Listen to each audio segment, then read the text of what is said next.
Cycle चलाओ जी भर के, जियो जी भर के। G mart cycle paradise, Hero cycles के ऑथोराइज्ड डीलर, 66 फव्वारा चौक, उज्जैन।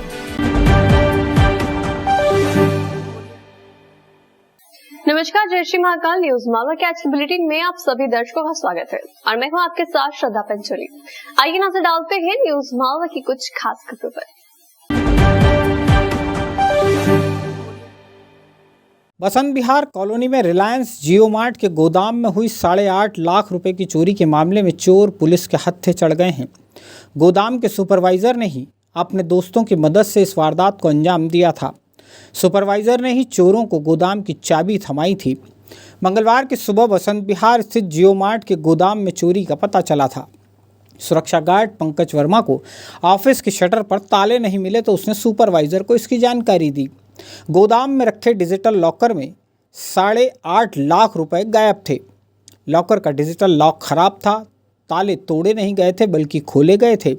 गोदाम में लगे कैमरों का स्विच बंद था। इतने सुराग यह बताने के लिए काफ़ी थे कि चोरी में भीतर के लोग ही शामिल हैं। पुलिस ने जब इलाके के सीसीटीवी फुटेज खंगाले तो उनमें सोमवार की शाम ऑफिस के पास एक व्यक्ति दिखाई दिया। जीन्स और नीली शर्ट पहने इस व्यक्ति के पास काले रंग का बैग था।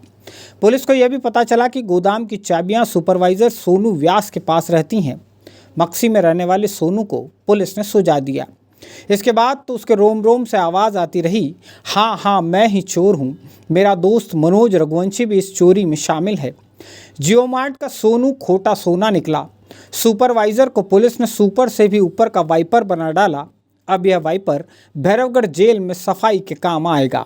उनके डिजिटल सेफ से लगभग 8 लाख रुपए के आसपास की चोरी की रिपोर्ट दर्ज हुई थी। क्योंकि मामला काफ़ी टेक्निकल था और राशि बढ़ी थी, एक टीम गठित की गई और टीम ने काफ़ी अच्छा काम किया और 48 घंटे के अंदर जो प्राथमिक तौर पे बात जो साक्ष्य में सामने आई थी कि एक इसके अंदर कोई ना कोई अंदर का व्यक्ति है और इसमें सुपरवाइज़र की भूमिका संदिग्ध नजर आई। उनसे जब पूछताछ हुई और तो पूरा घटनाक्रम जो बाकी वहाँ जो ट्रेजेस वगैरह मिले थे उसके आधार पर स्पष्ट हुआ कि इनने अपने एक साथी के माध्यम से पूरा घटनाक्रम किया था।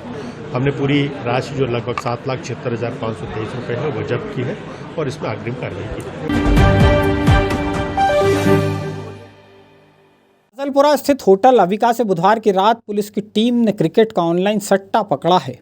देर रात पुलिस की टीम ने इस होटल में दबिश देकर 2 लोगों को गिरफ्तार किया। होटल अबिका से गिरफ्तार किए गए आरोपियों के नाम विवेक पिता दिलीप जैन निवासी सतीगेट और रविंद्र सलूजा निवासी महानंदा नगर है। दोनों ही आरोपियों ने इस होटल में एक कमरा किराए पर लिया था। बुधवार रात दोनों आरोपी होटल के कमरे में बैठकर कैरेबियन प्रीमियर लीग के T20 क्रिकेट मैच का ऑनलाइन सट्टा उतार रहे थे। आरोपियों के पास से 7 मोबाइल फ़ोन, 2 लैपटॉप, चार्जर, एक पेन, कैलकुलेटर और 4,730 रुपये जब्त किए गए हैं। इनके पास से मिले लैपटॉप में 20 लाख रुपए का क्रिकेट सट्टे का हिसाब मिला है। रविंद्र सलूजा क्रिकेट सट्टे के मामले में पहले भी गिरफ्तार हो चुका है। विवेक और रविंद्र ने फर्जी नामों से सिम खरीदकर सट्टे में इसका उपयोग किया, लिहाजा पुलिस ने मामले में धोखाधड़ी की धाराएं भी बढ़ा दी। इस मामले में 3 और नाम सामने आए हैं। पुलिस ने इन तीनों लोगों को भी आरोपी बनाया है। कल बीती रात एक हमारे पास इनपुट आया था कि जिसमें एक होटल में क्रिकेट के सट्टे की बात सामने आई थी। थाना प्रभारी महाकाल मुनेन्द्र गौतम और थाना प्रभारी कोतवाली अमित सोलंकी की टीम गठित की गई। इनने जाके जब वहाँ रेड की तो रेड में 2 व्यक्ति मिले जो एक पेन ड्राइव के माध्यम से क्रिकेट के सट्टे, पेन ड्राइव सॉफ्टवेयर के रूप में उपयोग होती है। क्रिकेट का सट्टा जो कैरेबियन प्रीमियर लीग है उसके सेंट किट्स और जमैका के बीच जो मैच चल रहा था उसमें ये कारोबार कर रहे थे। उनके पास से हमें 2 लैपटॉप, 7 मोबाइल और बाकी इक्विपमेंट्स जो इसमें उपयोग होते हैं जब्त किए हैं। साथ ही साथ 4700 रुपये के कैश भी जब्त हुआ है। लेकिन जो उसमें हमने जो इसका एनालिसिस किया तो लगभग 20 लाख रुपए के सट्टे का हिसाब किताब अभी तक मिला है।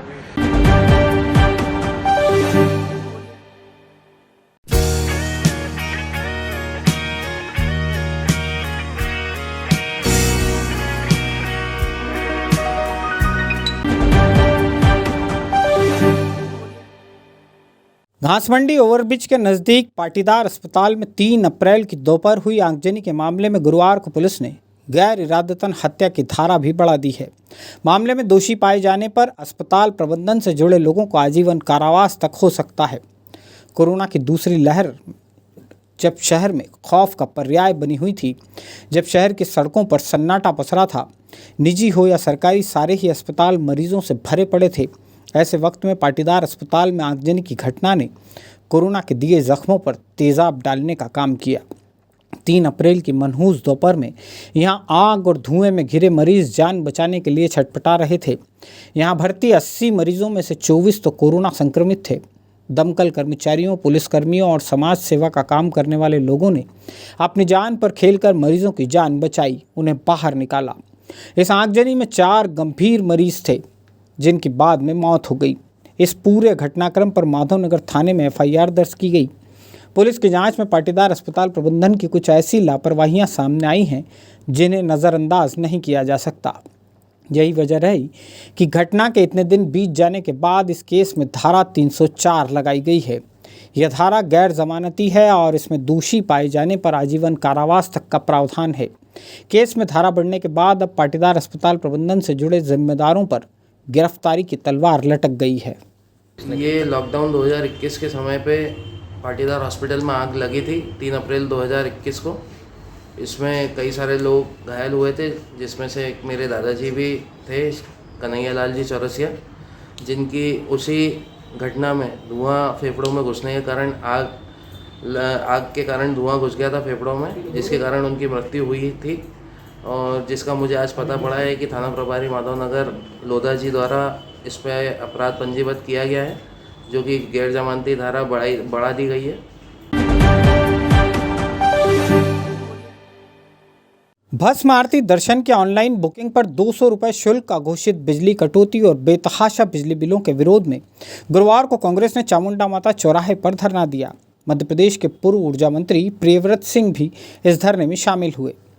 चामुंडा माता चौराहे पर बड़ी संख्या में एकत्र कांग्रेसियों ने भाजपा सरकार और स्थानीय प्रशासन को जमकर कोसा।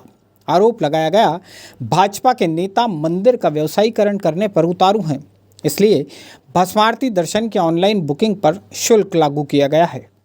मंदिर में दर्शन और भस्मारती में जो एक्स्ट्रा शुल्क लगाया गया है प्रदेश सरकार द्वारा, और साथ साथ ही प्रशासन वो शुल्क भी किसी एक निजी खाते में जमा कर रहा है, ऐसी जानकारी मिली है। ये तो बड़ा अनुचित है। बाबा महाकाल तो सभी के हैं, उनका जो दर्शन करना चाहे उसको दर्शन करने का मौका मिलना चाहिए।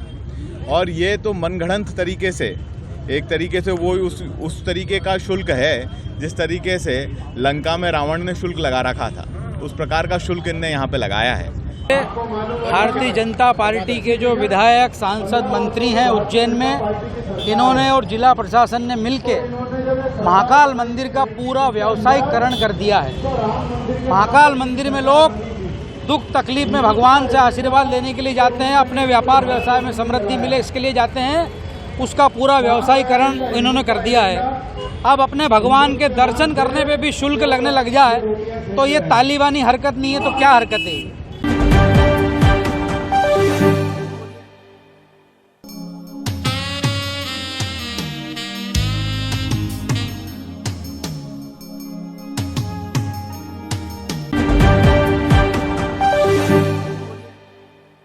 नानाखेड़ा क्षेत्र के प्रगति नगर इलाके का एक वीडियो सोशल मीडिया पर तेजी से वायरल हुआ है।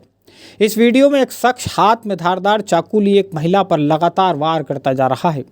3 दिन पुराने इस मामले में नानाखेड़ा थाने में FIR दर्ज हो चुकी है। महिला को मामूली चोटें आई हैं। सोशल मीडिया पर वायरल हुए वीडियो में दिख रही जिस महिला पर वार किए जा रहे हैं उसका नाम रचना नागवंशी है। रचना पर उसी के पति दिनेश नागवंशी और उसके दोस्त राहुल ने हमला किया। हाथीपुरा में रहने वाला दिनेश स्विमिंग पूल के पास वाले फूड जोन में कुक का काम करता है। दिनेश और उसके साथी राहुल ने 3 दिन पहले रचना को प्रगति नगर में रोका और उसके साथ मारपीट की। हाथ में चाकू लिए दिनेश महिला को लगातार गालियां देते हुए पीटता रहा। महिला की रिपोर्ट पर नानाखेड़ा पुलिस ने उसके पति दिनेश और राहुल के खिलाफ अपराध दर्ज किया। हाँ, ये अपना प्रगति नगर का मामला है। इसमें हमें सूचना मिली थी कि वहाँ पे कोई मारपीट कर रहा है, तो जाके तस्दीक किया तो वो पति था अपनी पत्नी कि उसको किसी के साथ में देख लिया था उसने, तो उसी में गुस्सा होकर मारपीट किया था उसने। बाद में 1 आध घंटे में थाने बुलाया भी था दोनों को, तो पत्नी की तरफ से एक FIR दर्ज किया गया, पति को बंद किया उसके अंदर।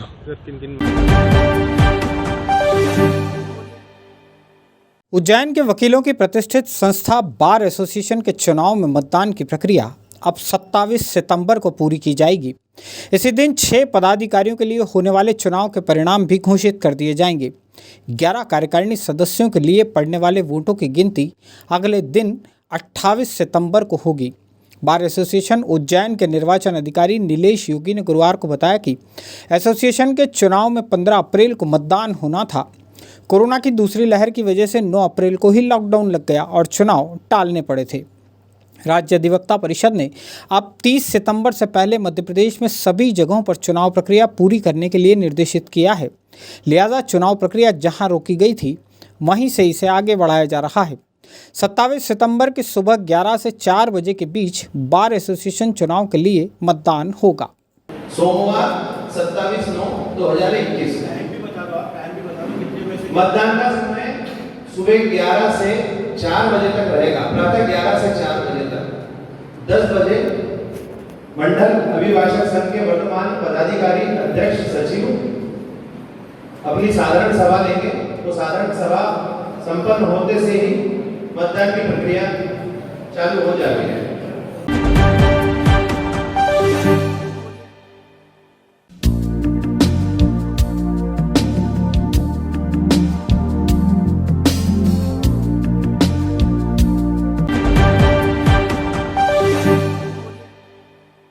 सौभाग्य का प्रतीक पर्व हरतालिका तीज, भगवान शिव और माता पार्वती के पावन रिश्ते का प्रतीक पर्व हरतालिका तीज, पति और पत्नी के पवित्र प्रेम और समर्पण का प्रतीक पर्व हरतालिका तीज।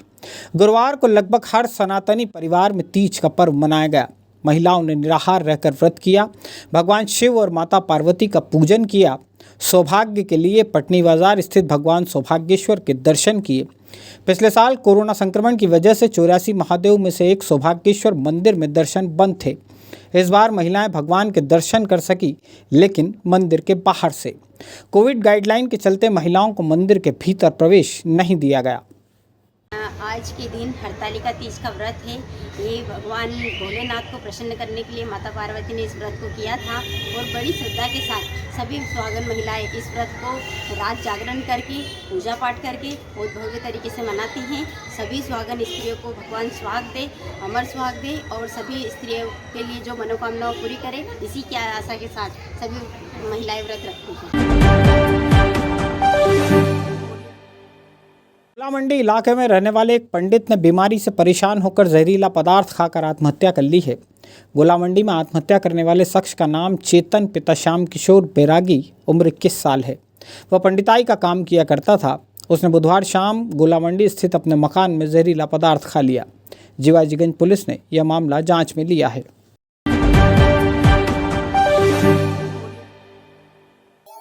न्यूज मालवा के आज के बुलेटिन में फिलहाल इतना ही। न्यूज मालवा को लाइक और शेयर करना ना भूलिए। साथ ही अपने सुझाव कमेंट बॉक्स में भी जरूर लिखें। तो आज के लिए फिलहाल इतना ही। अगले अंक में आपसे फिर होगी मुलाकात। तब तक के लिए दीजिए इजाजत। नमस्कार।